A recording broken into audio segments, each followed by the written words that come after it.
जंगली भैंस का झुंड एक जंगल में घुस रहा था। तभी एक बछड़े ने पूछा, पिताजी, क्या इस जंगल में ऐसी कोई चीज है जिससे डरने की जरूरत है?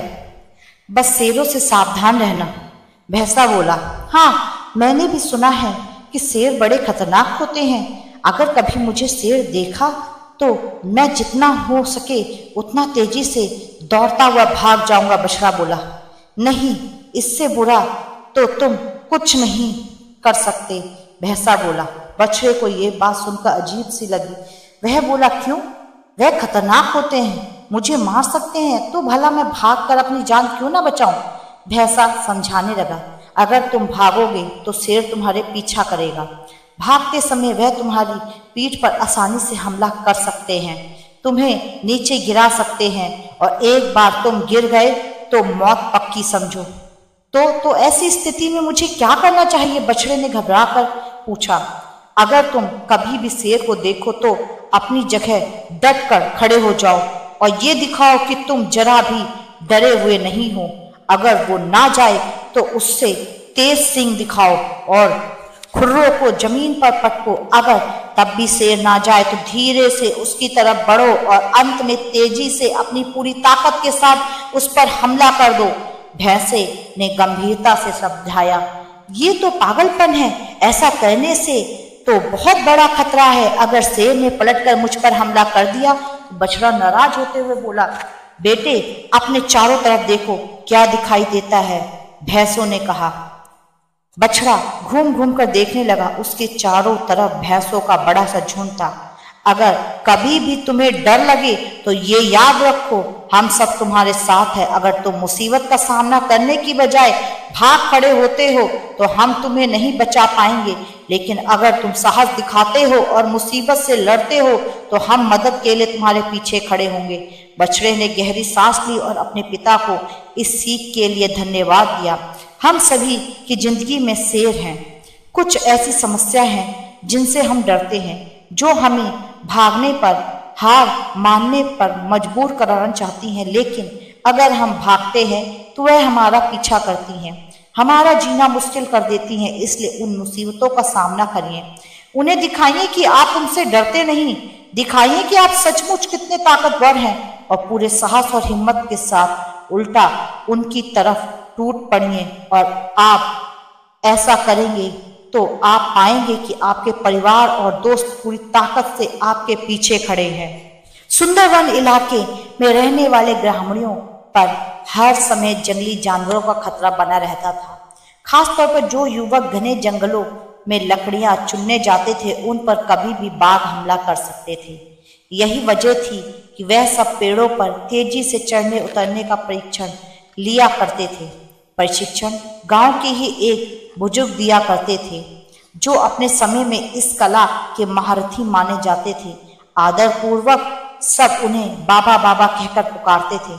बाबा कुछ महीनों से युवाओं के एक समूह को पेड़ों पर तेजी से चढ़ने उतरने की बारीकियां सिखा रहे थे। आज उनके प्रशिक्षण का आखिरी दिन था। बाबा बोले, आज आपके प्रशिक्षण का आखिरी दिन है। मैं चाहता हूं कि आप सब एक बार इस चिकने और लंबे पेड़ पर चढ़ के उतर कर दिखाएं। सभी युवक अपना कौशल दिखाने के लिए तैयार हो गए। पहले युवक ने तेजी से पेड़ पर चढ़ना शुरू किया। देखते ही देखते पेड़ की सबसे ऊंची शाखा पर पहुंच गया। फिर उसने उतरना शुरू किया, और जब वो लगभग आधा उतर आया था तो बाबा बोले, सावधान, जरा संभल कर, आराम से उतरो, कोई जल्दबाजी नहीं। युवक सावधानी पूर्वक नीचे उतर आया। इसी तरह बाकी के युवक भी पेड़ पर चढ़े और उतरे, और हर बार बाबा ने आधा उतर आने के बाद उन्हें सावधान रहने को कहा। यह बात युवकों को कुछ अजीब लगी, और उन्हीं में से एक युवक ने पूछा, बाबा, हमें आपकी एक बात समझ नहीं आई। पेड़ का सबसे कठिन हिस्सा तो एकदम ऊपर वाला था, जहां पे चढ़ना उतरना दोनों ही बहुत कठिन था। आपने तब हमें सावधान होने के लिए नहीं कहा, और जब हम पेड़ का आधा हिस्सा उतर आए और बाकी हिस्सा उतरना बिल्कुल आसान था, तभी आपने हमें सावधान होने का निर्देश क्यों दिया?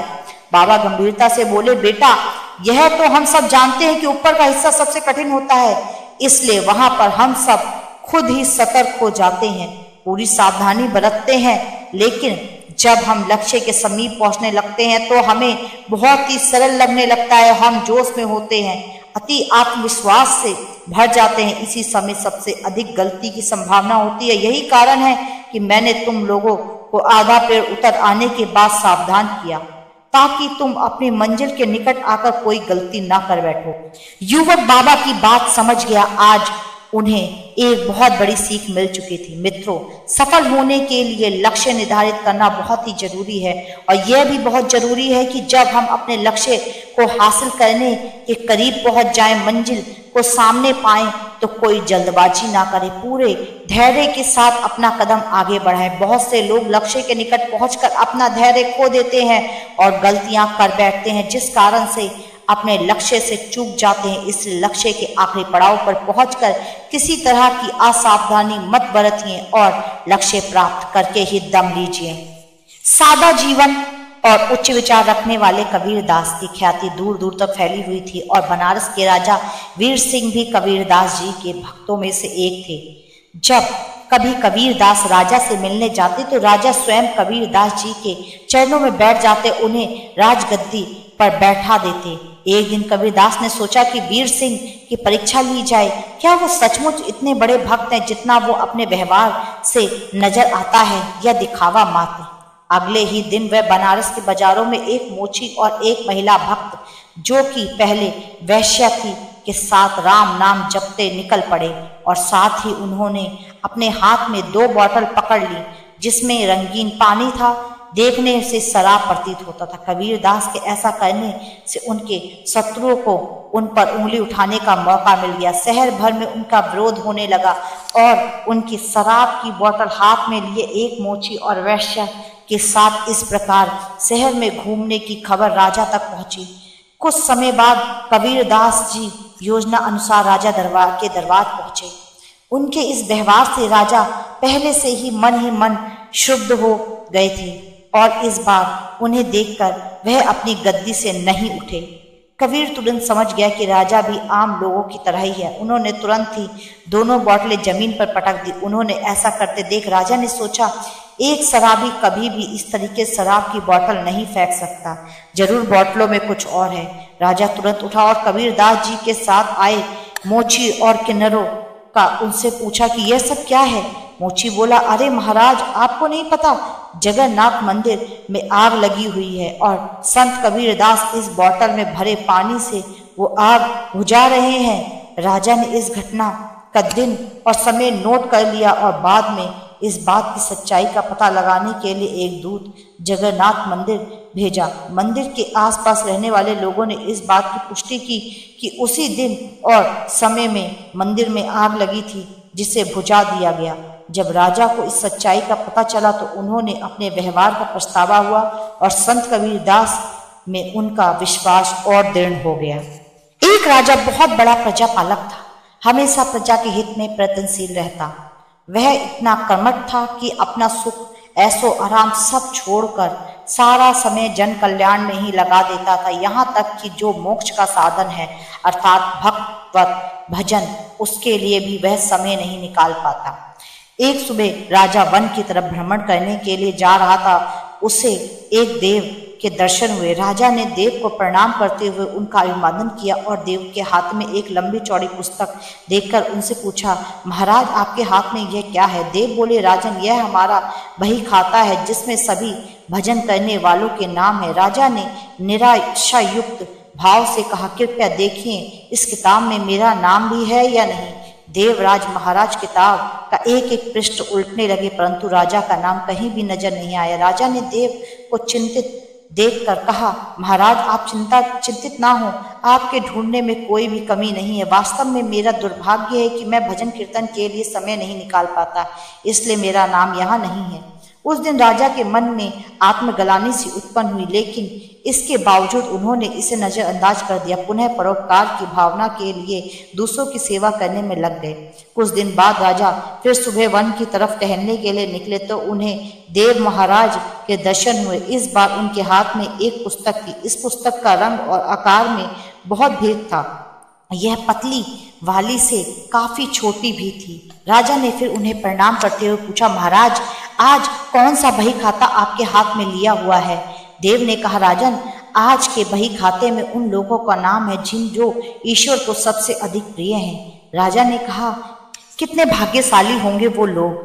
निश्चित ही वे दिन रात भगवत भजन में लीन रहते होंगे। क्या इस पुस्तक में कोई मेरे राज्य का भी नागरिक है? देव महाराज ने बही खाता खोला और ये क्या, पहले पन्ने पे पहला नाम राजा का ही था। राजा ने आश्चर्यचकित होकर पूछा, महाराज, मेरा नाम इसमें कैसे लिखा हुआ है? मैं तो मंदिर भी कभी कभार ही जाता हूँ। देव ने कहा, राजन, इसमें आश्चर्य की क्या बात? जो लोग निकम्मा होकर संसार की सेवा करते हैं, जो लोग संसार के उपकार में अपना जीवन अर्पण करते हैं, जो लोग मुक्ति का लोभ भी त्याग कर प्रभु के निर्बल संतानों की सेवा सहायता में अपना योगदान देते हैं, उन योगी महापुरुषों का भजन स्वयं ईश्वर करता है। हे राजन, तू मत पछता कि तू पूजा पाठ नहीं करता, लोगों की सेवा, तू असल में भगवान की ही पूजा करता है। परोपकार और निस्वार्थ सेवा भाव तो किसी भी उपासना से बढ़कर है। देव ने वेदों का उदाहरण देते हुए कहा कि कर्म करते हुए 100 वर्ष जीने की इच्छा करो तो कर्म बंधन में लिप्त हो जाओगे। राजन, भगवान दीन दयालु है, उन्हें खुशामद नहीं भाती बल्कि आचरण भाता है। सच्ची भक्ति तो यही है कि परोपकार करो, दीन दुखियों का हित साधन करो। अनाथ, विधवा, किसान व निर्धन अत्याचारियों से सताए जाते हैं, इनकी यथाशक्ति सहायता और सेवा करो, और यही परम शक्ति है। राजा को आज देव के माध्यम से बहुत बड़ा ज्ञान मिल चुका था। अब राजा भी समझ गया था कि परोपकार से बड़ा कुछ भी नहीं, और जो परोपकार करते हैं वही भगवान के सबसे प्रिय होते हैं।